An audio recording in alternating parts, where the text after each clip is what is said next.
ingat ya, kalian harus belajar buat mencatat. Ya, jadi apapun yang gue sebut di sini kan harus belajar buat catat. Dan yang keempat ini recovery, ya ini fase-fase pemulihan ya, dimana biasanya ini terjadi setelah resesi. Jadi setelah marketnya turun gila-gilaan, ya misal setelah marketnya itu crash ya kayak 2008, misal 2020 pas COVID gitu ya, itu ada yang namanya itu recovery. Ya, jadi marketnya itu udah mulai memulihkan kembali. Biasanya recovery ini diiringi dengan 3 poin ini ya. Jadi kegiatan ekonomi ini udah mulai meningkat.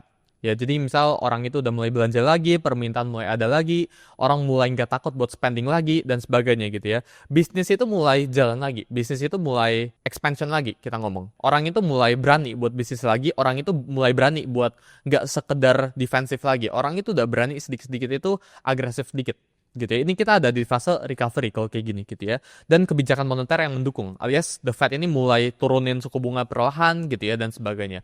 Jadi selama ini ya yang kalian notice ya, the Fed alias bank sentral ini yang kebijakan-kebijakan moneter ini yang mempengaruhi fase kita itu ada di mana sekarang. Karena ketika the Fed ini kita anggapnya, gue sering analoginya sebagai lever.